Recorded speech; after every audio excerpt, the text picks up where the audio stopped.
बाद में आप लेना पारुल जी। जी। ओ सहनावतु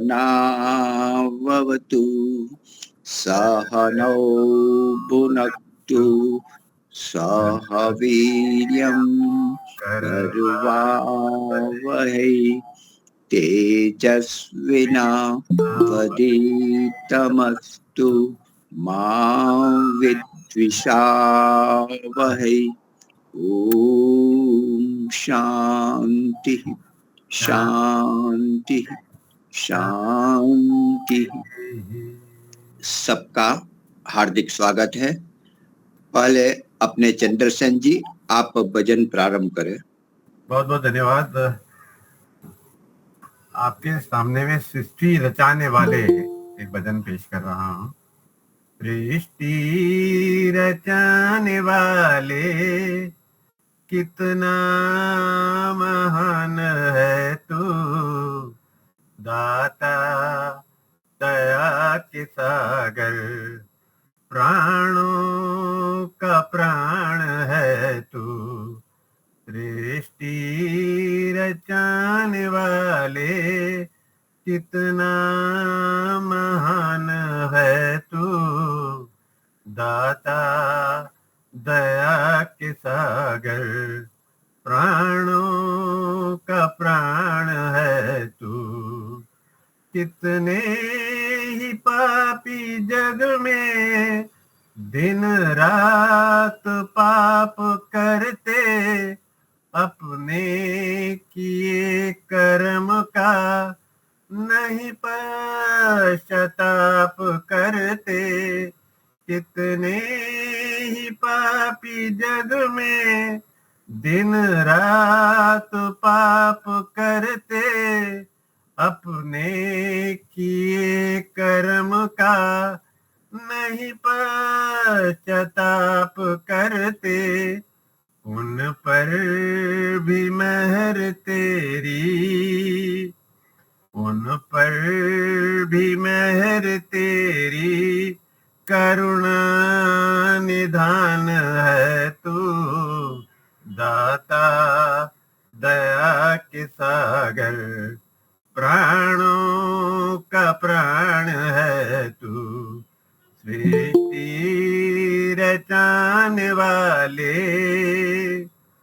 सूरज बनाया तूने, चंदा बनाया तूने, तारों को रोशनी दी, नभ को सजाया तूने। सूरज बनाया तूने, चंदा बनाया तूने, तारों को रोशनी दी, नभ को सजाया तूने। सबको बनाने वाले, सबको बनाने वाले, पर नाम कान है तू, दाता दया के सागर, प्राणों का प्राण है तू। सृष्टि रचाने वाले, सारे जहां के वाली, ओ गुलशनों के माली, हर चीज से है जाहिर रचना तेरी निराली। सारे जहां के वाली, ओ गुलशनों के माली, हर चीज से है जाहिर रचना तेरी निराली। फूलों में तेरी लाली, फूलों में तेरी लाली, पर बेनिशान है तू, दाता दया के सागर, प्राणों का प्राण है सृष्टि रचाने वाले, तेरे रूप है हजारों, कण कण में वास तेरा, हर हृदय में तू बसा है, सांसों में श्वास तेरा, तेरे रूप है हजारों, कण कण में वास तेरा, हर हृदय में तू बसा है, सांसों में श्वास तेरा, हमको है आस तेरी, हमको है आस तेरी, अपना तो धाम है तू, दाता दया के सागर, प्राणों का प्राण है तू, सृष्टि रचाने वाले, कितना महान है तू, दाता दया के सागर, प्राणों का प्राण है तू, सृष्टि रचाने वाले। बहुत बढ़िया, बहुत बढ़िया। हाँ जी, पारुल जी आप लीजिए। 4:10 हो गई है मुनि जी, और आचार्य जी भी पधार गए हैं, तो हाँ, फिर बात टाइम तो ओवर ठीक नहीं है। होगा? चलो ठीक है, तो आप समय का दान दे रहे हो तो जरूर हम वक्ता को नहीं, हम वैसे कहते भी हैं। जी प्रणाम, हाँ जी, सर्व नमस्ते। साधक मित्रों को भी प्रणाम।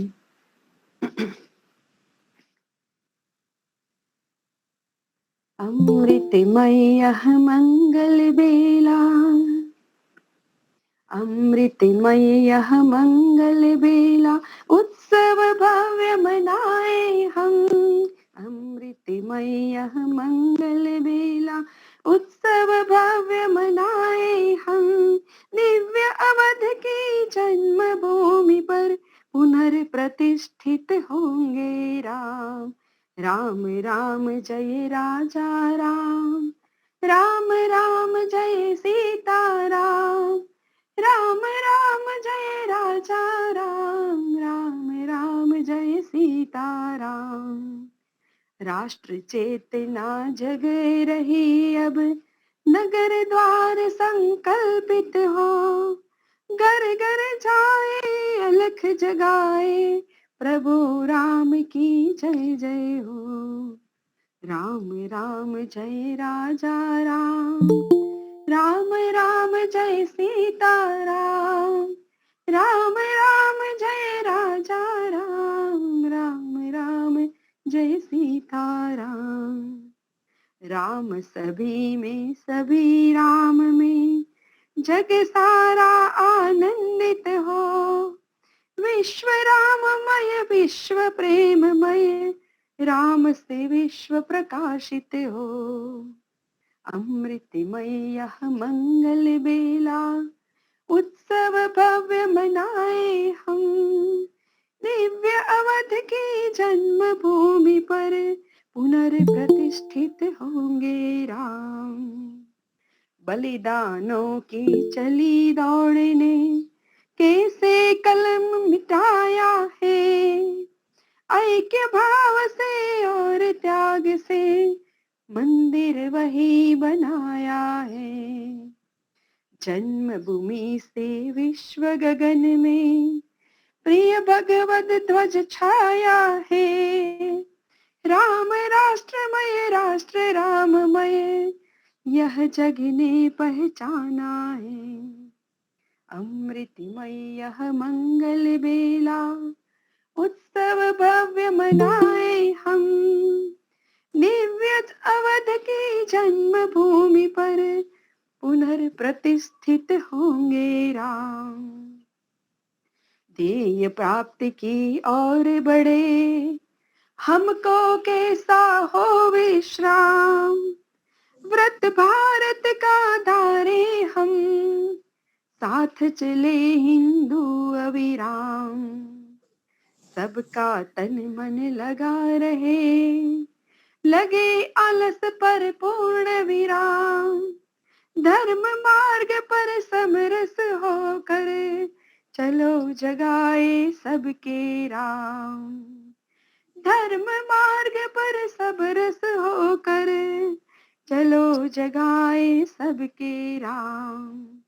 अमृतमय यह मंगल बेला, उत्सव भव्य मनाए हम, दिव्य अवध की जन्मभूमि पर पुनर्प्रतिष्ठित होंगे राम।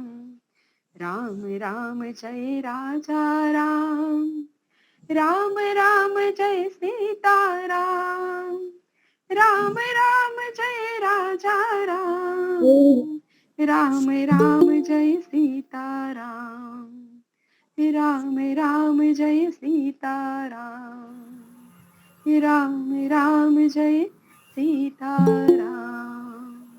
बहुत सुंदर भजन, बहुत सुंदर भजन जी शब्द उसमें और भी अच्छे थे, शब्द बहुत बढ़िया। जी धन्यवाद। बहुत ही अच्छा था। राम ही नहीं ओम ही था, केवल राम बोले, रमण हर रोम रोम में बसे है, वही राम है, अणु अणु में व्यापक है, वही राम है। बहुत बढ़िया। हाँ, कल स्मृति दिन स्वामी सत्यपति जी का था, कल वहां जाना हुआ था, तो वो याद मैं आज देख रहा था, कुछ ऑडियो वीडियो देख रहा था। उसमें से मैंने जो वैदिक प्रज्ञा व्याख्यान अपने ग्रुप में रखा है, तो उनमें स्वामी सत्यपति जी मेरे यहाँ 10 दिन रुके थे, 1 सप्ताह या 10 दिन, और आर्य समाज मंदिर में योग शिविर की थी। तब वो पूरी की पूरी स्मृति पूरी अच्छी तरह से याद आई। और उस समय लगभग 1-2 वर्ष आगे पीछे स्टाफ ट्रेनिंग कॉलेज सेक्टर 17 में तब हमने स्वामी जी का प्रवचन आदि रखा था। अवधेश प्रसाद पांडे, स्वामी प्रज्ञानंद जी अर्थात, तो वो अरविंद राणा आदि हम थे। तो आप लोग इसी में से कोई भी नहीं था, मैं ही अकेला हूँ, पुराना हूँ। अभी मैं बात कहूँ, आप क्या समझोगे? क्योंकि बहुत वर्षों के बाद आप आए हैं, लगभग 5-7 साल से ही। तो वो स्मृति बहुत बनी है। हमारी स्थिति भीष्म पितामह जैसी, मेरी स्थिति तो ऐसा मुझे लगता है कि मुझसे पुराना यहाँ कोई नहीं है। कांति भाई, गमन लाल, कांति भाई, वो भी बहुत बार 10 वर्ष के बाद आए। चलो जो भी है, तो अभी समय भी हो चुका है, तो अपने वक्ता नागेश जी का वक्तव्य सुनेंगे। नागेश जी, आइए सभी लोग एक बार गायत्री मंत्र का पाठ करेंगे, मन को सावधान करें। ओम भूर्भुवः स्वाहा तत्सवितुर्वरेण्यं भर्गो देवस्य धीमहि धियो यो नः प्रचोदयात्। ओम शन्नो मित्रः शं वरुणः शन्नो भवत्वर्यमा शन्न इन्द्रो बृहस्पतिः शं नो विष्णुरुक्रमः। नमो ब्रह्मणे नमस्ते वायो त्वमेव प्रत्यक्षं ब्रह्मासि त्वामेव प्रत्यक्षं ब्रह्म वदिष्यामि ऋतं वदिष्यामि सत्यं वदिष्यामि तन्मामवतु तद्वक्तारमवतु अवतु मामवतु वक्तारम् अवतु मामवतु वक्तारम्। ओम शांति शांति शांति। वंदनीय मातृशक्ति, उपस्थित धर्म प्रेमी सज्जनों, आदरणीय मुनिगण, सत्यार्थ प्रकाश के 9वें समुल्लास में बहुत ही सुंदर विषय मुक्ति का चल रहा है। गत रविवार को मैं स्वास्थ्य कारणों से आप सबके बीच में नहीं उपस्थित हो सका। उससे पहले हमने जो मुक्ति के साधन ऋषि ने बतलाए हैं उनका श्रवण किया था, तो विवेक, वैराग्य, षटक संपत्ति और मुमुक्षत्व, इस प्रकार से 4 साधन मुक्ति के बतलाए। और फिर उसके बाद में 4 अनुबंध बतलाते हैं, अधिकारी, संबंध, विषयी और प्रयोजन। ये अनुबंधों के वर्णन यहाँ पर करते हुए ऋषि कहते हैं कि जैसे जो 4 साधन बतलाए हैं, विवेक, वैराग्य, षट संपत्ति और मोक्षत्व, इन 4 साधनों से युक्त जो पुरुष होता है वो क्या है? वो अधिकारी कहलाता है। और दूसरा है संबंध, अर्थात ब्रह्म की प्राप्ति रूप मुक्ति प्रतिपाद्य और वेदादि शास्त्र प्रतिपादक को यथावत समझकर अन्वित करना, ईश्वर के स्वरूप को समझना, वेदादि शास्त्रों का उसमें क्या मत है इसको समझना, और तदनुरूप फिर उसको अपने जीवन में धारण करना, ये संबंध है। तीसरा विषयी, सब शास्त्रों का प्रतिपादन विषय ब्रह्म, उसकी प्राप्ति रूप विषय वाले पुरुष का नाम विषयी है। और जो इसको समझ करके शास्त्रों को, वेदों के मंतव्य को और परमेश्वर को समझ करके जो परमेश्वर की ही प्राप्ति में तत्पर रहता है उसका नाम विषयी है। और चौथा प्रयोजन, अर्थात सब दुखों की निवृत्ति और परमानंद को प्राप्त होकर मुक्ति सुख का होना, ये हमारे जीवन का क्या है? प्रयोजन है। तो ये 4 अनुबंध हैं, और इन अनुबंधों का पालन करने वाला, 4 साधनों को धारण करने वाला जो व्यक्ति है वो मुक्ति का अधिकारी बनता है। उसके बाद में इनको प्राप्त करने के लिए उपाय एक और बतलाया, श्रवण चतुष्टय।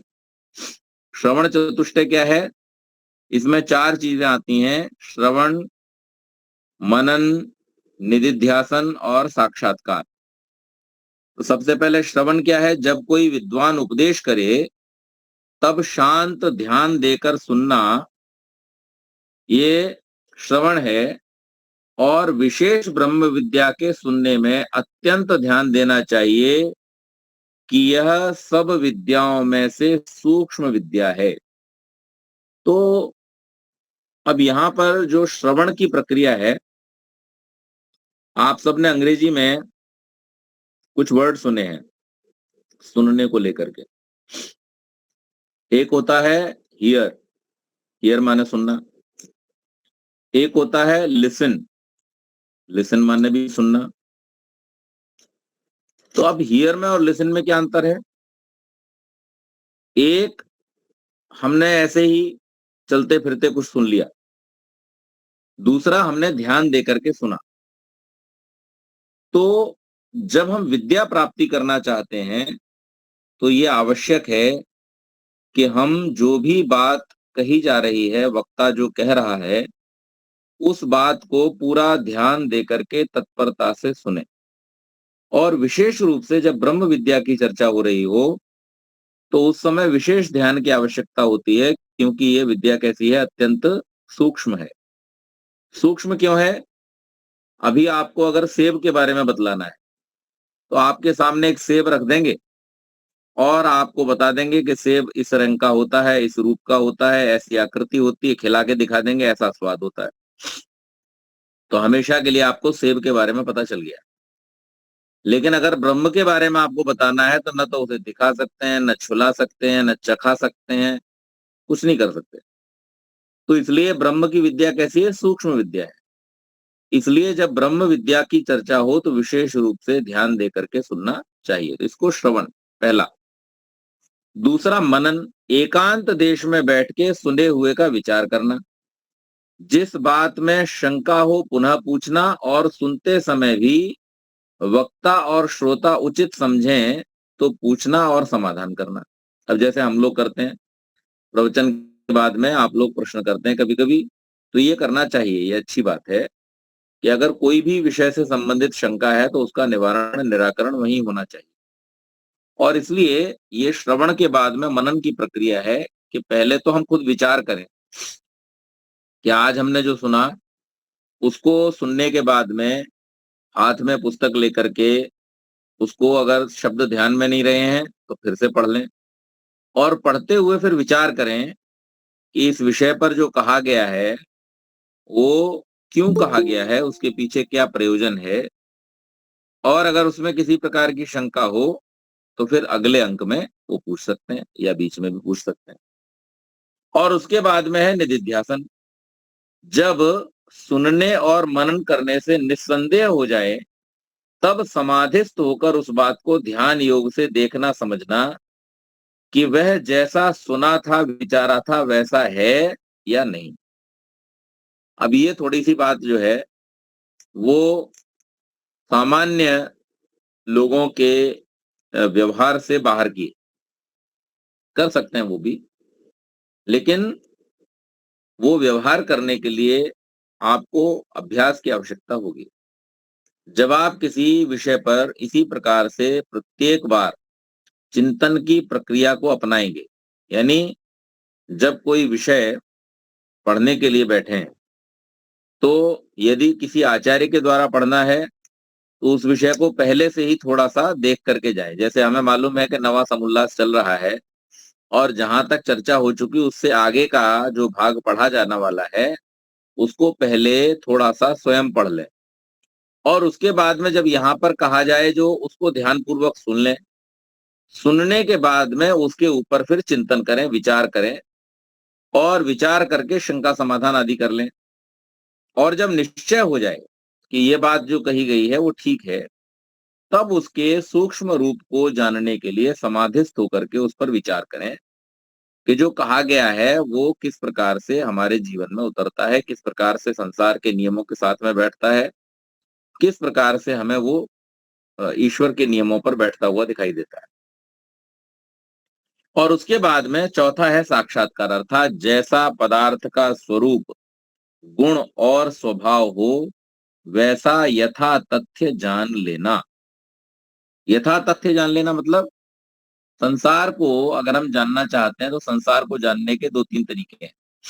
एक तो तरीका यह है कि आपको परमात्मा ने ज्ञानेंद्रियां दी हुई हैं, आप दृश्य को देखें, उसमें जो आपको फल दिखाई दें उन फलों को आप देखें, उनकी आकृति का अनुमान लग जाएगा, उनको आप सूंघ लें, उनकी गंध का अनुमान लग जाएगा, उनको स्पर्श करके देख लें तो उनके जो जिस प्रकार का उनका बाहरी स्वरूप है उसका अनुमान लग जाएगा, और अगर उसको चाख लेंगे तो उसके स्वाद का पता चल जाएगा। इसी प्रकार से संसार में अनेक स्थानों पर जो ध्वनियां उत्पन्न हो रही हैं उन ध्वनियों का आपको कानों से पता चल जाएगा। तो आपको एक बार में पता चल गया कि रेल जब आती है तो इंजन की आवाज कैसी होती है सीटी की, तो आपको फिर दोबारा से इंजन को देखने की जरूरत नहीं है। जब भी कहीं आपको उस प्रकार की सीटी सुनाई देगी तो आपको पता चल जाएगा कि रेल आ रही है। इसी प्रकार से रसोई में प्रेशर कुकर की सीटी एक बार आप सुन लेते हो उसके बाद में फिर आपको बार बार जाके देखना नहीं पड़ता कि कुकर की बज रही है किसी और की बज रही है, तो आपको अनुमान हो जाता, प्रत्यक्ष कर लिया जिस चीज का उस चीज का अनुमान हो जाता है। तो इस प्रकार से जिस ज्ञान को आपने प्राप्त कर लिया ज्ञानेंद्रियों के माध्यम से संसार में रहते हुए, तो एक तो संसार को जानने की प्रक्रिया ये हो गई कि आपने संसार को जान लिया।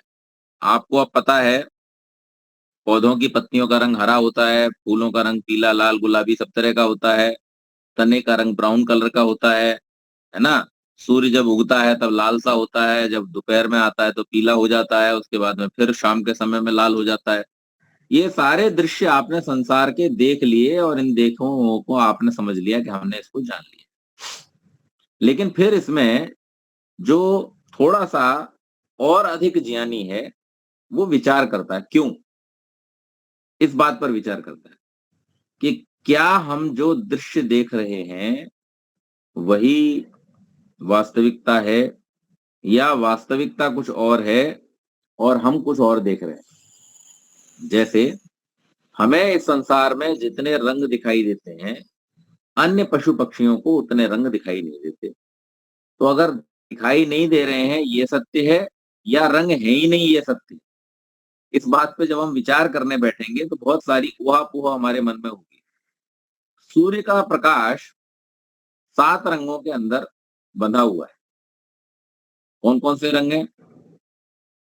तो जामुनी है, बैंगनी है, नीला है, हरा है, पीला है, नारंगी है और लाल।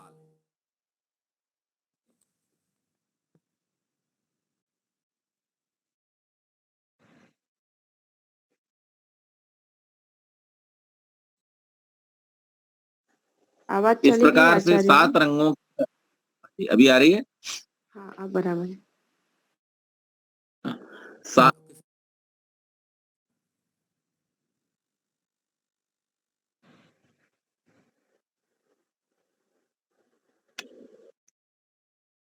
ये लोग फोन करके बहुत डिस्टर्ब कर। तो 7 रंगों के अंदर सूर्य का प्रकाश बंधा हुआ है। अब वो सूर्य का जो प्रकाश, अरे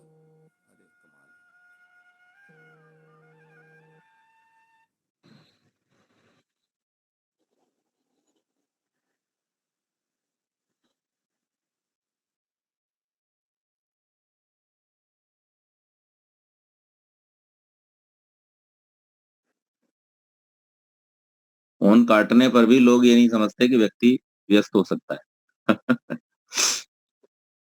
तो ये जो 7 रंग का प्रकाश है, इस प्रकाश का जैसा जैसा परावर्तन जिस जिस पदार्थ के ऊपर से होता है, वैसा वैसा रंग हमको दिखाई देता है।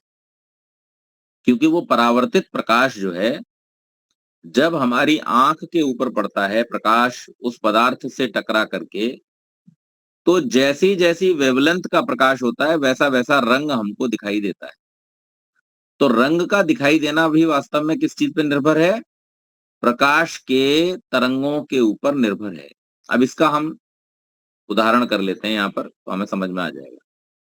जैसे आपने अगर हरे रंग का कुर्ता पहन रखा है या शर्ट पहन रखी है, और आप अगर किसी ऐसे रंग के ऐसे कमरे में चले जाएं जहां पर लाल रंग की रोशनी हो रही है, तो वो हरे रंग की जो शर्ट है या कुर्ता है वो आपको कैसा दिखाई देगा? काले रंग का दिखाई देगा। तो ये क्यों हो गया? ये इसलिए हो गया क्योंकि वहां पर जो उपस्थित प्रकाश है और जो आपकी आंखों के ऊपर उसकी किरणें परावर्तित होकर आ रही हैं, वो आपको उन रंगों के मिश्रण से काला रंग दिखा रही है। अब वास्तव में तो प्रकाश लाल रंग का है और कमीज हरे रंग की है, लेकिन आपको क्या दिखाई दे रहा है? काला। इसी प्रकार से अगर आप पीला पहन करके चले जाएंगे, वो नीला दिखाई देगा आपको।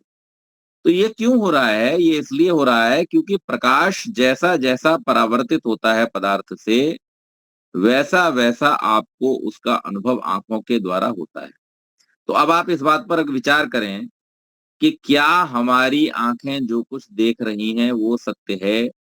तो फिर आपको पता चलेगा कि जो हमारी आंखें देख रही हैं वो उपस्थित सत्य तो है, परंतु पूर्ण सत्य नहीं है।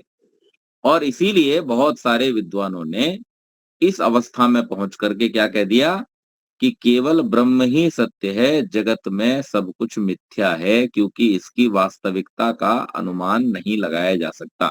इसलिए उन्होंने कह दिया ब्रह्म सत्यम जगत मिथ्या। तो ये जो जगत की वास्तविकता है, इसको जानने का एक तरीका तो ये कि आप ज्ञानेंद्रियों के स्तर पर इसको जानने का प्रयास करें। दूसरा स्तर इससे ऊपर का ये होगा कि आप मन के स्तर तक विचार करें इस पर कि ये जो प्रक्रियाएं हो रही हैं ये क्यों हो रही हैं, इनके पीछे क्या कारण है, इनका क्या रहस्य है। जैसे वैज्ञानिकों ने जब देखा कि ये पत्तियां सारी हरी हरी दिखाई देती हैं, आखिर इसके अंदर क्या पदार्थ है जो हरा हरा दिखाई देता है, तो उनको पता चला एक पदार्थ है जिसका नाम रखा उन्होंने क्लोरोफिल। वो जो क्लोरोफिल पदार्थ है, उस क्लोरोफिल नामक पदार्थ के कारण ये जो पत्तियां हैं ये हरी हरी दिखाई देती हैं। अब वो क्लोरोफिल पदार्थ जो है वो कैसे बनता है, उसकी क्या प्रक्रिया है, क्यों बनता है, उससे क्या लाभ होता है, पत्तियों में हरा ही रंग क्यों होता है, ये सब वैज्ञानिक दृष्टि से देखने की चीजें। तो जब हम पदार्थों के ऊपर विचार करें तो संसार की एक वास्तविकता जो हमने ज्ञानेंद्रियों से देखी, दूसरी वास्तविकता जो हमने बुद्धि के स्तर पर, मन के स्तर पर देखी, और तीसरी अवस्था जो है वो है अनुभव की, भाव की, कि आखिर ये संसार क्यों। इस संसार में हमारा आना क्यों, हमारा इस संसार में रहने का प्रयोजन क्या, ये सारी चीजों पर विचार करेंगे, तब आपको और भी गहरे और भी ज्यादा महत्वपूर्ण रहस्यों का पता चलता है। तो इस प्रकार से अगर हम केवल श्रवण कर लें किसी बात का और हम ये मान लें कि हमने जो सुना, जैसे पहले लोग कई बार कर भी दिया करते थे और आज भी बहुत सारे लोग हैं, बहुत सारे ऐसे वर्ग हैं जहां पर ये बात कह दी जाती है कि जो कुछ महाराज जी कहते हैं उनको कह दो सत्य वचन महाराज, जो आपने कहा वही सब ठीक है, हमें अपना अकल का इसमें दखल देने की जरूरत नहीं है। लेकिन वास्तव में वो लोग बहुत ही उथले सत्य को जान पाते हैं, बहुत ही ऊपरी ऊपरी सत्य को जान पाते हैं, उन्हें वास्तविकता का कभी पता नहीं चलता। लेकिन जो व्यक्ति सुने हुए पर विचार करता है, विचार किए हुए को चिंतन करता है और चिंतन किए हुए को साक्षात्कार करता है, वही व्यक्ति वास्तव में इस संसार की वास्तविकता को समझ करके और फिर उसका लाभ ले पाता है, मोक्ष का अधिकारी बन पाता है। तो इसको श्रवण चतुष्टय कहा गया। सदा तमोगुण अर्थात क्रोध, मलिनता, आलस्य, प्रमाद आदि रजोगुण अर्थात ईर्ष्या, द्वेष, काम, अभिमान, विक्षेप आदि दोषों से अलग होके सत्व अर्थात शांत प्रकृति, पवित्रता, विद्या, विचार आदि गुणों को धारण करे। तो हमारी ये जो प्रकृति है, प्रकृति में 3 गुण है मुख्य रूप से। त्रयोगुणी प्रकृति है, सतोगुण, रजोगुण और तमोगुण। इन सतोगुण, रजोगुण और तमोगुण में सतोगुण जो है वो प्रधान है, मुख्य है या सर्वोत्तम है, रजोगुण मध्यम है और तमोगुण निकृष्ट है। तो ये तमोगुण से हम जब युक्त होते हैं तो उस समय में हमारे अंदर क्या आते हैं, अनेक प्रकार के विकार आते हैं। जैसे क्रोध हमें आ रहा है, तो जिस समय हमें क्रोध आ रहा है इसका मतलब हमारे अंदर तमोगुण की प्रबलता है। अब यहां पर एक विज्ञान की बात सीखेंगे। हमारे अंदर क्रोध आ रहा है, बार बार क्रोध आ रहा है, अकारण क्रोध आ रहा है या कारण से क्रोध आ रहा है, इसका अर्थ है हमारे अंदर तमोगुण की वहां पर प्रबलता हो रही है। तमोगुण की प्रबलता जब होने लगे, क्रोध आने लगे, तो क्या करें? तो फिर हम उसके कारण पे जाएं। तो तमोगुण हमारे अंदर आता कहां से? तो तमोगुण हमारे अंदर आता है आहार से। जितने भी गुण हमारे अंदर शरीर में आते हैं वो कैसे आते हैं? आहार से। आहार कहां से होता है? आहार होता है हमारी इंद्रियों से। तो हम जब भोजन करते हैं तो भोजन के समय अगर हमने तमोगुणी पदार्थ लिए तो हमें तमोगुण की प्रबलता होगी। हमारी आंखों का आहार है दृश्य। अगर दृश्य हमने ठीक नहीं देखे, अच्छे नहीं देखे, तो हमारे अंदर तमोगुण आएगा। हमारे कानों का आहार है शब्द। अगर हमने शब्द अच्छे नहीं सुने, हमारे अंदर तमोगुण प्रबल होगा। दुर्गंध युक्त वातावरण में हम रहेंगे, हमारे अंदर तमोगुण प्रबल होगा। तो इस प्रकार से आहार के द्वारा, शब्द के द्वारा, दृश्य के द्वारा, गंध के द्वारा, इन सब पदार्थों के प्रकार से हम अनेक तमोगुणी प्रवृत्तियों को अपने अंदर धारण करते हैं। तो अगर किसी को इस बात से बचना है कि हम तमोगुण युक्त न हो, तो उसको अपना आहार ठीक करना चाहिए। आंखों का आहार, मुंह का आहार, नासिका का आहार, कानों का आहार, ये ग्रहण करने वाली जो ज्ञानेंद्रियां हैं और जो मुख्य अन्न रूपी आहार हम ग्रहण करते हैं, इन सब को हमें सतोगुणी बनाना होगा अगर हम सात्विक बनना चाहते हैं। दूसरा रजोगुण। रजोगुण मध्यम है। रजोगुण में कभी क्रोध आएगा और कभी प्रसन्नता भी होगी। तो यहां पर कहा कि ईर्ष्या होती है। अब ईर्ष्या क्यों हो रही है? क्योंकि हमारे अंदर उत्साह तो है चीज को प्राप्त करने का। जैसे किसी दूसरे ने कि कोई अच्छी पोजीशन प्राप्त कर ली, किसी दूसरे ने पद प्राप्त कर लिया, मान सम्मान प्रतिष्ठा प्राप्त कर ली, तो हमारे अंदर भी उसको देख करके कहीं ना कहीं प्रसन्नता का भाव है।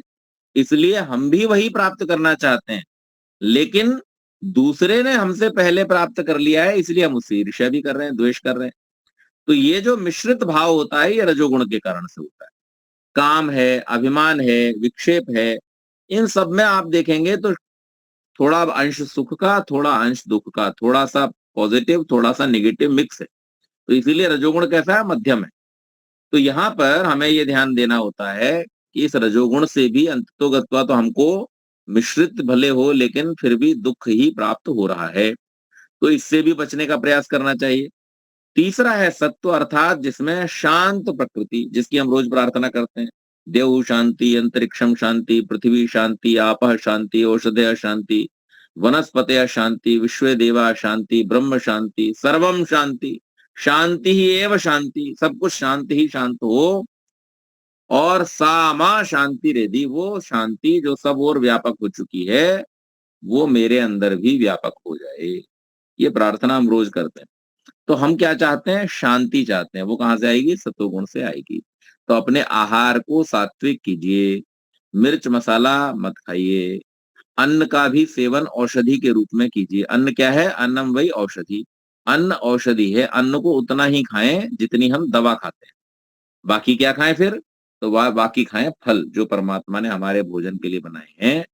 फलों का सेवन अधिकाधिक करें। फलों में क्या है? फलों में हमारे जो जिनको हम फल के नाम से जानते हैं वो तो फल ही है, सेब आम आदि, लेकिन इसके अलावा खीरा फल है, टमाटर क्या है? फल है, बैंगन आदि क्या है? फल हैं। ये भी जिन्हें हम सब्जी कहते हैं। तो एक्चुअली सब्जी का मतलब होता है, सब्ज शब्द का अर्थ है हरा। सब्ज मतलब जो है ये उर्दू का शब्द है, अरबी का शब्द है, इसका मतलब होता है हरा, सब्जा। तो जो कुछ भी हरा है, हरी पत्तियां आदि हैं, उनका नाम है सब्ज। तो वो रजोगुणी है। और जितने फल हैं जो फूल से उत्पन्न होते हैं, फल कौन सा है? जो फूल से उत्पन्न होता है। कोई भी फल ऐसा संसार में नहीं है जो बिना फूल के उत्पन्न हो जाए, या फिर यूं कहना चाहिए कि फूल से जितना उत्पन्न होते हैं उन्हीं का नाम फल है। तो जो ऐसे फल हैं संसार में, उन फलों का हम सेवन करें। तो सब फूल के बाद आते हैं, सेब हो, केला हो, आम हो, ये सब क्या है?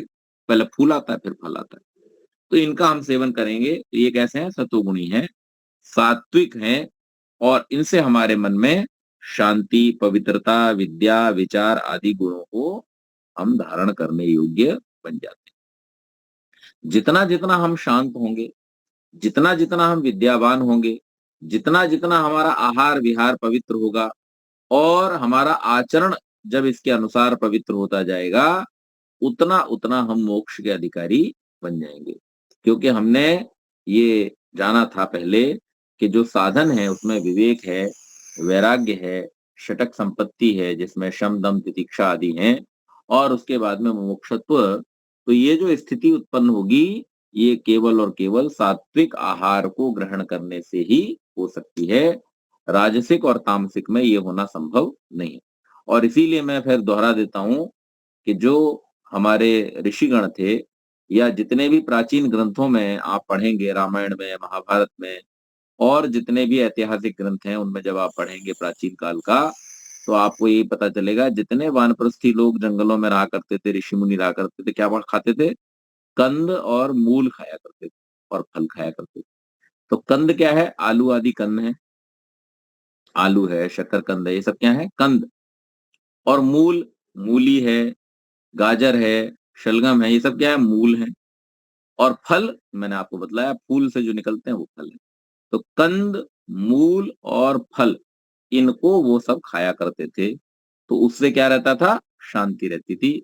अन्न खाने से रजोगुण होता है, और जो मसाला आदि है, वो तीखे पदार्थ जो है, उन सब के खाने से आपको तमोगुण होता है। नित्य प्रति न्यून से न्यून 2 घंटा पर्यंत मोक्षु ध्यान अवश्य करे, जिससे भीतर के मन आदि पदार्थ साक्षात हों। देखो, अपने चेतन स्वरूप हैं, ऐसी इसी से ज्ञान स्वरूप और मन के साक्षी हैं। क्योंकि जब मन शांत, चंचल, आनंदित व विषाद युक्त होता है, उसको यथावत देखते हैं।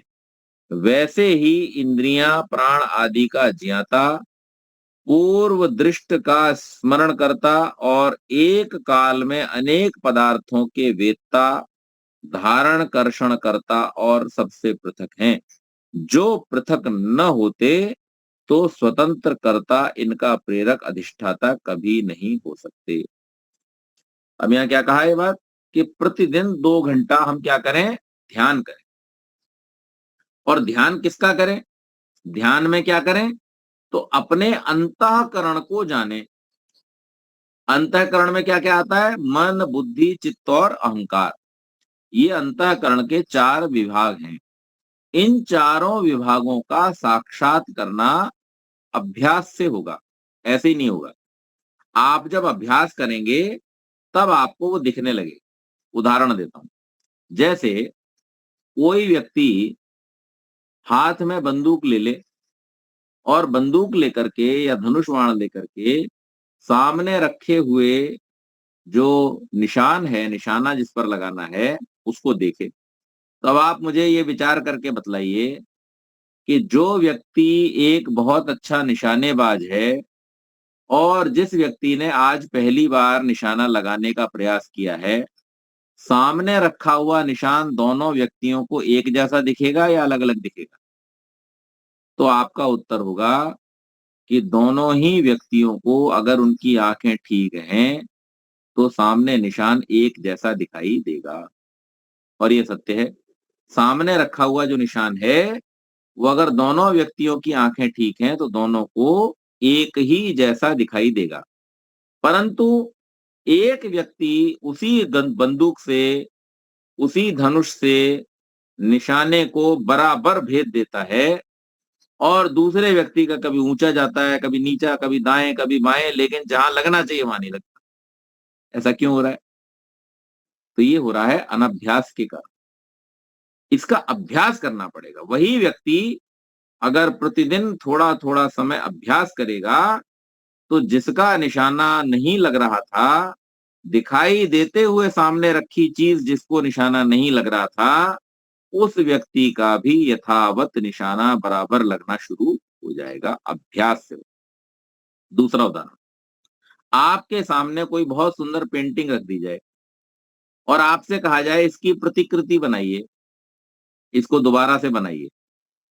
तो एक आपके हाथ में कलम दे दी जाए और एक कलाकार के हाथ में कलम दे दी जाए। आपको भी वो पेंटिंग वैसी ही दिखाई दे रही है, सुंदर दिखाई दे रही है, आपको भी समझ में आ रहा है ये पेंटिंग कैसी है, इसके अंदर कैसी कैसी रेखाएं हैं। वो रेखाएं, वो रंग, वो आकृति, सब कुछ आपको दिखाई दे रहा है। ठीक वैसा ही दिखाई दे रहा है जैसा एक पेंटर को दिखाई दे रहा है, एक आर्टिस्ट को दिखाई दे रहा है। लेकिन वो आर्टिस्ट थोड़ी ही देर में अपने हाथों से उस आकृति को यथावत अपने कागज पर उकेर देता है, उसकी प्रतिकृति बना देता है। लेकिन आपसे कुछ टेढ़ी मेढ़ी रेखाएं खींची जाती हैं केवल, और वो आकृति आपसे नहीं बन पाती। सामने रखी हुई है, स्पष्ट दिखाई दे रही है, कोई व्यवधान नहीं है, न कोई ठंड लग रही है, न कोई गर्मी लग रही है, न कोई हवा चल रही है, न कोई हिला रहा है, न डुला रहा है। आप बिल्कुल व्यवस्थित बैठे हुए हैं, आकृति को देख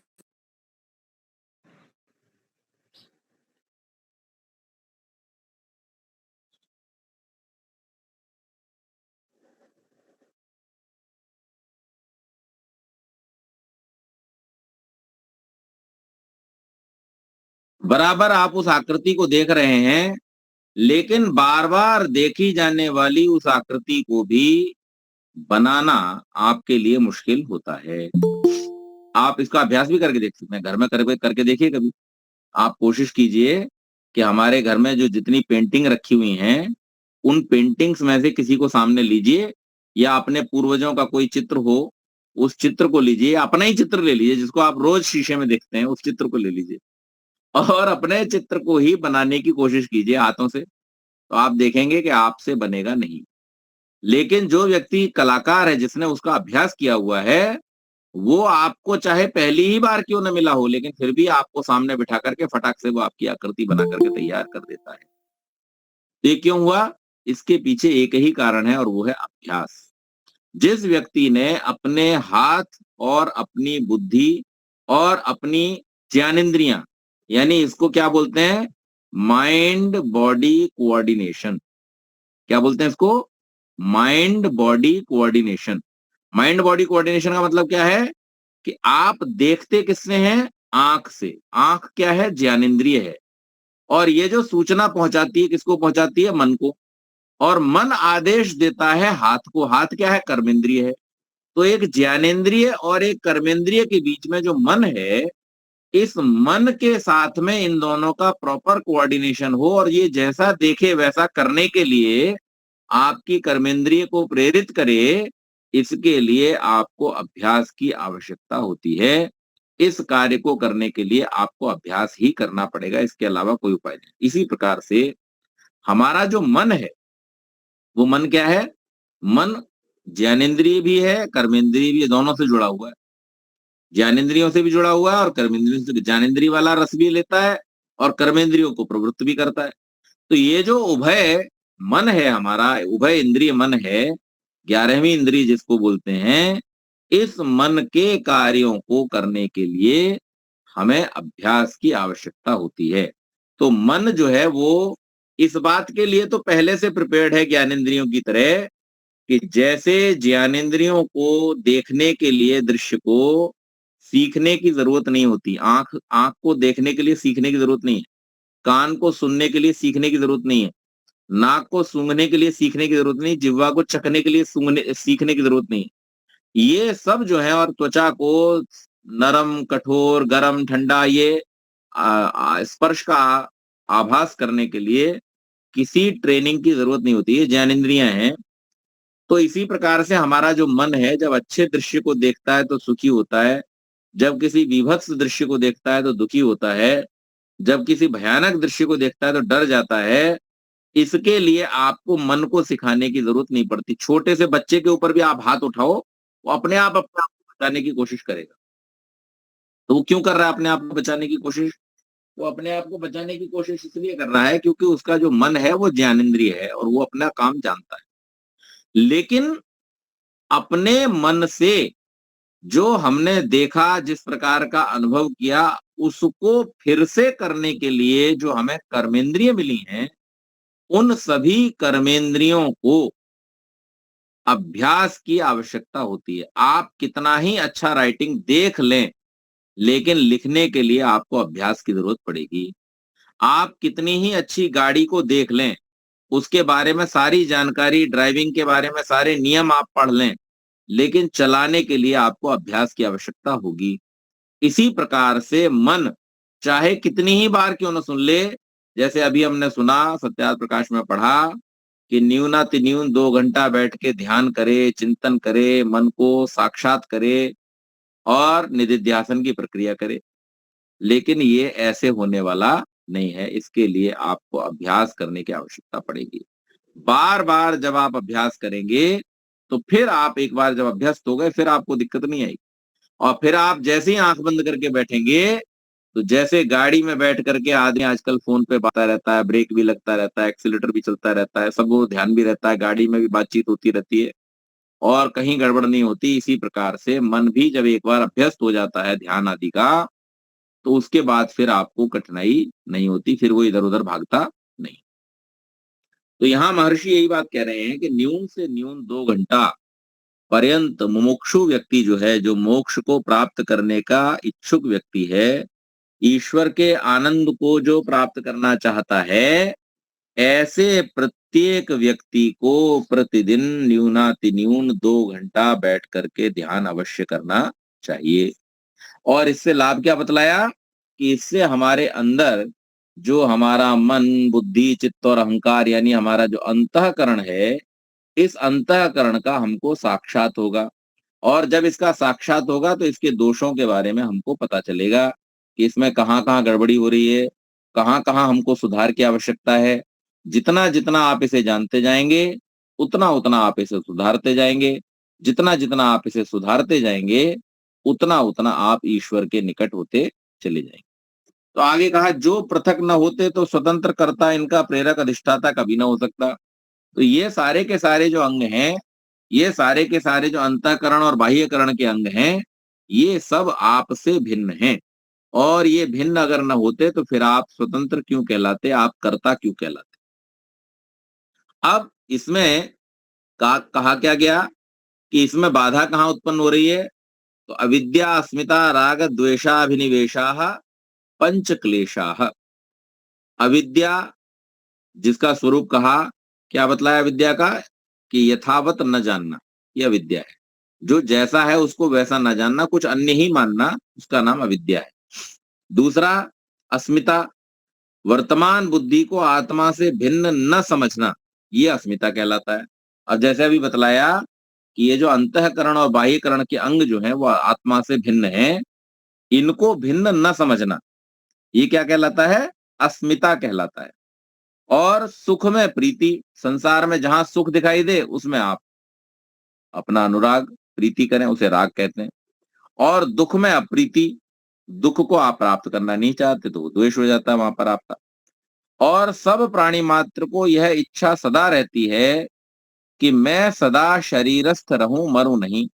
मृत्यु दुख से त्रास अभिनिवेश कहता है। इन 5 क्लेशों को योगाभ्यास विज्ञान से छुड़ा देने पर ब्रह्म को प्राप्त होके मुक्ति के परमानंद को भोगना चाहिए। तो विवेक से अविद्या का नाश हो जाएगा, वैराग्य से राग द्वेष छूट जाएंगे, अविद्या राग द्वेष छूट गए। और जो अस्मिता है अविद्या के कारण से, वो भी विवेक हो जाने पर छूट जाएगी। आपको जब विवेक हो जाएगा कि आपका सूक्ष्म शरीर कौन सा है, स्थूल शरीर कौन सा है, कारण शरीर कौन सा है, तुरीय शरीर कौन सा है, इन चारों के विषय में जो ज्ञान है वही विवेक कहलाता है। तो विवेक में आपको अविद्या और अस्मिता चली जाएगी, वैराग्य में आपको राग और द्वेष चला जाएगा। और जब आपको परमेश्वर से मिलने की इच्छा होगी तो आप ये भी समझ जाएंगे कि आत्मा परमात्मा से मिलता है, आत्मा परमात्मा के आनंद का अनुभव करता है, शरीर में परमात्मा के आनंद का अनुभव करने की क्षमता शक्ति नहीं है। शरीर में जो एपरेटस लगे हुए हैं वो केवल सांसारिक सुखों को ही भोगते हैं, आत्मा जो है वो सूक्ष्म सुखों को, आनंद को भोगता है। जब ये बात आपको मोक्षत्व के द्वारा प्राप्त हो जाएगी, समझ जाएंगे आप, तो फिर वहां पर आपका जो अभिनिवेश है, अर्थात जो सदा जीवित या सदा शरीरस्थ बने रहने की जो इच्छा है, वो भी समाप्त हो जाएगी। और आपको ये पता चल जाएगा कि आप कभी भी मरते नहीं हैं। मरना और उत्पन्न होना ये केवल मात्र एक शरीर से जुड़ी हुई प्रक्रिया है।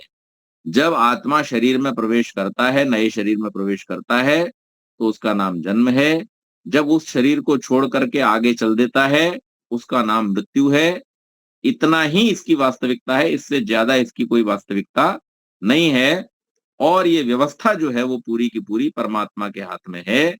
इसलिए जो ज्ञानी व्यक्ति है, जो विवेक प्राप्त व्यक्ति है, उस व्यक्ति को इसकी कोई चिंता होती नहीं है। वो सिर्फ अपने कार्य में, अपने प्रयोजन की सिद्धि में ही तत्पर रहता है। और प्रयोजन क्या बतलाया? प्रयोजन है कि हम दुखों की निवृत्ति और परमानंद को प्राप्त होकर के मुक्ति का सुख भोगते रहे। तो ये जो हमारी प्रवृत्तियां हैं, या जिनके कारण से हमको अनेक प्रकार के क्लेश हो रहे हैं, या विद्या, अस्मिता, राग, द्वेष, अभिनिवेश आदि, इनसे बचने का उपाय भी वही चारों साधन है। कौन कौन से 4 साधन? विवेक, वैराग्य, षटक संपत्ति और मुमुक्षत्व। और उसके बाद में उनको जानने का जो साधन है वो श्रवण चतुष्टय है, जिसमें हम पहले सुने, सुन करके विचार करें, विचार करके उसको अपने अंदर धारण करने का, अपने व्यवहार में लाने का प्रयास करें, और तत्पश्चात उसका हम साक्षात्कार करें। तो इस प्रकार से जो व्यक्ति अपने जीवन में अनुकरण करता है, इस प्रकार से जो व्यक्ति अपने जीवन में चलता है, इसका अनुपालन करता है, उस व्यक्ति को सब प्रकार का सुख सदा प्राप्त होता है। और वही व्यक्ति वास्तव में मोक्ष का अधिकारी बनता है। तो ये बहुत सुंदर महर्षि ने प्रकरण रखा हुआ है, और इसको बहुत ही अच्छे ढंग से उन्होंने हमारे सबके कल्याण के लिए बतलाया है। आप सबने इसको बड़े ध्यान से, बड़े धैर्य से आप लोग इस प्रकरण को नवे समुल्लास के सुन रहे हैं। आप सबका बहुत बहुत धन्यवाद है। कोई भी प्रश्न आपके मन में अगर उठ रहे हो तो आप लोग पूछ सकते हैं। आज के इस प्रकरण को हम यही समाप्त करें। धन्यवाद।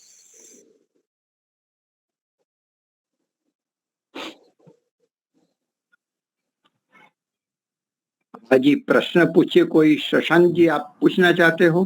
धर्म चतुष्टय जो है वो बताइए, क्या क्या नाम है उनके?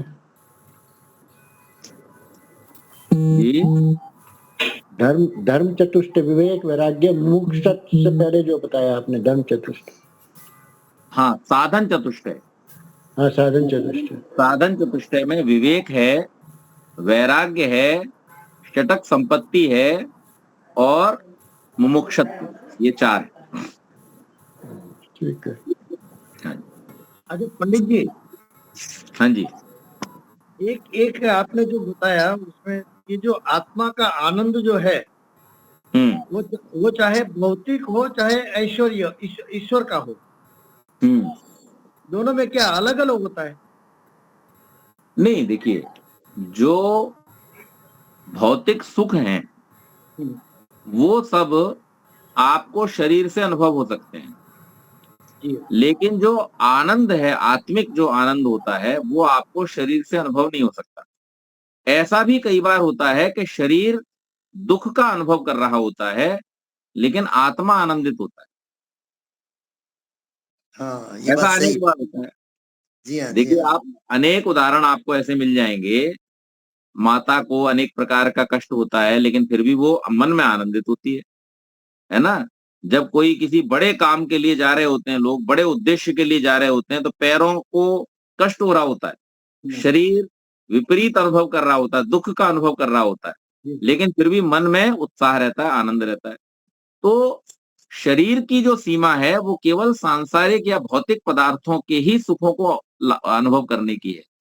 आत्मा की जो सीमा है वो परमात्मा के आनंद को अनुभव करने की है। वो भौतिक सुखों से या दुखों से प्रभावित नहीं होता। हमें सिर्फ इस बात की आवश्यकता होती है कि हम आत्मा यानी हम जो है अपने आप को इस शरीर के साथ जोड़ के न देखते हुए इससे अपने आप को पृथक मान के अपनी उन्नति का प्रयास करें। आमतौर पे आदमी क्या होता है कि जरा सा शरीर के कष्ट की अगर उसे गुंजाइश लगती है, आदमी झूठ क्यों बोलता है? उसे मालूम है कि अगर मेरा सच पकड़ा गया तो मेरे शरीर को कष्ट मिलेगा, लेकिन उसने चूंकि शरीर को ही खुद मान रखा है इसलिए वो क्या करता है, आत्मा की हत्या कर देता है और शरीर को बचा लेता है। ये कैसा हो गया कि हम अपने शरीर को नुकसान पहुंचाएं, कपड़े को बचा लें। तो ये तो मूर्खता की बात है। तो इसी प्रकार से हमारी आत्मा का शरीर क्या है, वस्त्र है।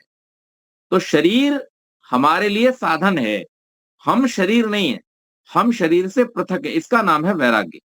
तो जो व्यक्ति, जैसे महर्षि दयानंद का जीवन हम देखें, मर्यादा पुरुषोत्तम श्री राम का जीवन देखें, श्री कृष्ण का जीवन देखें, अर्जुन आदि जो पांडव थे उनका जीवन देखें, ये लोग धर्म के मार्ग पर क्यों चलते रहे? इसलिए अनेक कष्ट उठा करके भी ये धर्म के मार्ग पर चले, क्योंकि इनके लिए आत्मा का जो आनंद था वो शरीर के सुख दुख से ऊपर था, और इसलिए ये सदैव ही धर्म के मार्ग पर चलते रहे।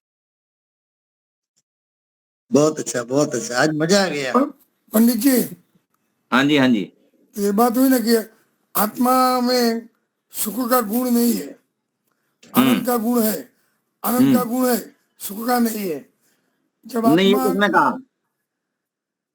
जब प्रकृति जुड़ता है तब भी वैसे उसका स्वरूप से उसका सुख गुण है। हाँ, है ना, इच्छा द्वेष प्रयत्न सुख दुख ज्ञान, ये आत्मा के तो लक्षण है। स्वरूप से कि निमित्त से भी आते हैं? हैं? निमित्त से भी आते हैं, निमित्त से, स्वरूप से। निमित्त से। तो मैं वही पूछता हूँ, हाँ। जो स्वरूप से सुख का गुण नहीं है, तो जीवात्मा में आनंद गुण स्वरूप से है ना? जैसे परमात्मा नहीं, आनंद आनंद भी स्वभाव से नहीं है आत्मा में। नहीं है। अगर आनंद आत्मा में स्वभाव से होता तो प्राप्त क्यों करना था फिर? निमित्त से आएगा, निमित्त से वो भी निमित्त से, वो भी निमित्त से। अच्छा, धन्यवाद। आनंद आत्मा का स्वभाव नहीं है। समय हो चुका है और प्रश्नोत्तरी भी हुई, तो अभी हम शांति का सवाल मेरा बाकी रहता है, एक सवाल मेरा रहता है। हाँ जी, हाँ जी, बोलिए। ये हम लोग जो 2 घंटे का कह रहे हैं ध्यान की क्रिया, तो ये 2 घंटे का ध्यान की क्रिया मतलब पहले योग करते हैं, प्राणायाम करते हैं, उसमें भी टाइम लगता है। फिर ध्यान की क्रिया मतलब जिसको हम लोग ध्यान की क्रिया कहते हैं, तो समाधि या ध्यान जो भी कहें उसको, तो ये लंबा कार्यक्रम ना हो गया। 2 घंटे तो बहुत हो जाता है, 2 दिन में 2 बार करें, तो ये ध्यान मतलब इसकी परिभाषा क्या बनेगी फिर? देखिए, दोनों में का? जो अभी हम योग के नाम पर करते हैं उसका नाम है आसन, जी प्राणायाम। जी जी वो योग का एक अंग है, जी जी वो योग नहीं है। जी वो योग की प्रक्रिया में एक साधन है। जी योग का अर्थ है ध्यान। जी ध्यान को ही योग कहा जाता है, जहां पर आप किसी विषय को धारण करके, चाहे वो परमात्मा को, चाहे किसी विषय को चिंतन करने के लिए जब अपने आप को सब ओर से हटा के मन को केंद्रित करते हैं, उससे युक्त जब होते हैं, तब उसका नाम है योग। तो वो जो ध्यान है वो 2 घंटा होना चाहिए, यानी आप ईश्वर का स्मरण करें। और उसकी प्रक्रिया ये है कि आप आसन पर बैठ जाएं, जो भी आपके लिए सुखद आसन है उसमें आप बैठ जाएं, और बैठ करके आपके प्राण की गति इतनी होनी चाहिए कि आपको अनुभव ना हो प्राण के बाहर आने जाने का। जब आप ऐसी अवस्था में होंगे, मन आपका एकाग्र होगा, और उस अवस्था में आपको अपना और परमात्मा का चिंतन करना चाहिए। आचार्य जी आपने ठीक कहा, उसको मुझे आपने करेक्ट कर दिया कि योग को आसन और आसन को योग आजकल बहुत ही कंफ्यूजन है जी, कोई बात नहीं है, पर उसको करना भी, क्योंकि आसन लगा के बैठना ना, आसन की सिद्धि करना, वो भी अपने आप में वो जो जब तक आप शरीर को इतना फिट ना रखेंगे तो वो भी करना पड़ता है। बहुत सारी चीजें और भी हैं इसमें। आपने कहा भोजन के बारे में भी बताया, सात्विक गुणों को लाने के बारे में भी बताया। तो इतनी सारी क्रियाओं को जो आजकल आप बता रहे हैं जी। तो सांसारिक जीवन में इन सारी क्रियाओं का समावेश करना, मैं इसलिए नहीं, देखिए अभी ये इसीलिए कहा गया कि प्रायोरिटी तो आपको ही सेट करनी है। मुमुक्षत्व जो है, मुमुक्षत्व का अर्थ क्या लिख रहे हैं ऋषि, कि जब सब कुछ छोड़ के केवल एक ही इच्छा हो कि परमात्मा की प्राप्ति, उसका नाम है मुमुक्षत्व। और जब वो इच्छा है तो फिर सांसारिक काम बचे ही कहां, वो तो छूट गए, खत्म। जिसका ध्यान सांसारिक कार्यों में है वो मुमुक्षत्व को प्राप्त नहीं कर सकता। जिसका ध्यान परमात्मा में है वो मुमुक्षत्व को प्राप्त होता है। आचार्य जी ये यूटोपियन डिस्क्रिप्शन है, मैं इसको सांसारिक भाषा में जानने की कोशिश कर रहा हूँ जी, कि खाना पीना उठना बैठना सोना सांसारिक जीवन में अपने आप को लगाना, ये सब जी, ले आना ले जाना, बहुत सारे बिल्कुल। कार्य होते हैं। हाँ इन जी, सारे कार्यों को भी करना पड़ता है और करना ही पड़ेगा अगर आप जी, चाहते हैं कि जी, आपका शरीर स्वस्थ रहे और माइंड फिट रहे, तो परिवार में सुख बना रहे, स्वर्ग बना रहे, तो हाँ। बहुत सारी क्रियाएं और भी करनी पड़ेगी। ठीक है, आप वो सारी क्रियाएं 22 घंटे में कीजिए ना। 22 घंटे में नहीं होंगी वो। नहीं 22 घंटे में तो होगी, बाकी जो गिनाया इसके लिए, ध्यान के लिए। मैं वही कह रहा हूं ना, 2 घंटा ध्यान करिए, 22 घंटा बाकी सब कुछ कीजिए। अगर आप इतना भी समय नहीं निकाल सकते तो फिर उसमें आपका, इसका मतलब ये है कि वो आपकी लीस्ट प्रायोरिटी है, that is not your first priority. जो 2 फर्स्ट, घंटे की बात अच्छा कर ऐसा बताइए, सुनिए, धन कमाने के लिए व्यक्ति 10 से 12 घंटा दिन का खर्च करता है, नहीं करता? जी जी जी जी जी जी क्यों कर रहा है? धन कमाने के लिए, धन कमाने के लिए, सुनिए भैया, धन कमाने के लिए 10 से 12 घंटा खर्च कर रहा है। क्यों कर रहा है? बिकॉज इसका फर्स्ट प्रायोरिटी, उनके दिमाग में वो फर्स्ट प्रायोरिटी है कि धन कमाना बहुत जरूरी है, उसके बिना कुछ नहीं होगा। लेकिन अब आप मुझे ये बताओ कि जो 10 से 12 घंटा धन कमा रहा है, क्या उसके जीवन में सब कुछ वैसा ही हो रहा है जिसके लिए वो धन कमा रहा है? ऐसा तो नहीं है। पर ये 2 घंटे शांति के मिलने के लिए, लेने के लिए, उसके आगे पीछे का जो प्रयत्न है वो बहुत लंबा आप देखते नहीं है, बिल्कुल लंबा नहीं है। नहीं नहीं, बिल्कुल लंबा नहीं, बिल्कुल लंबा नहीं। इस 2 घंटे के लिए आपको 2 घंटा ही देना है, और वो 2 घंटा कौन सा, वो भी मैं पहले बता चुका हूँ। आपका वो जो 2 घंटा है वो कब है? वो तब है जब संसार में कोई काम नहीं होता, ब्रह्म मुहूर्त। वही 2 घंटा आपको सिर्फ इन्वेस्ट करना है, जिसका आप उपयोग काय में करते हैं? सोने में करते हैं। उसको आप निकाल लीजिए बस। ना आपका स्वास्थ्य खराब होगा, ना आपको दवाइयों की जरूरत पड़ेगी, ना आपको कोई इस तरीके की दिक्कतें होंगी, ना आपको मानसिक स्वास्थ्य खराब होगा, ना आपको चिंता रहेगी। सब कुछ ठीक हो जाएगा, व्यवस्थित हो जाएगा। जी बहुत बहुत धन्यवाद, बहुत बहुत धन्यवाद। जी, अच्छा जी, बहुत ही अच्छा। स्वामी सत्यपति जी कहते थे कि जब तक आपको लोग पागल नहीं कहेंगे तब तक आप ठीक ट्रैक पर नहीं है, ऐसा मानना।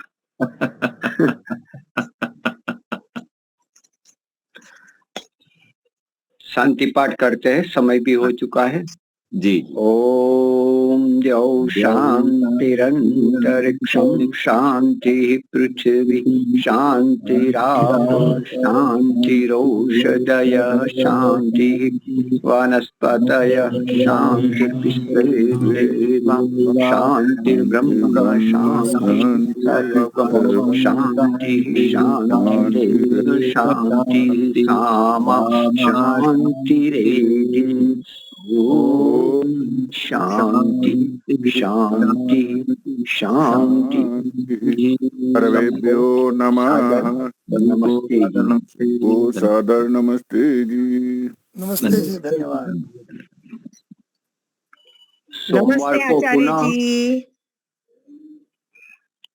सोमवार को पुनः मिलते हैं। कोई अन्य वक्ता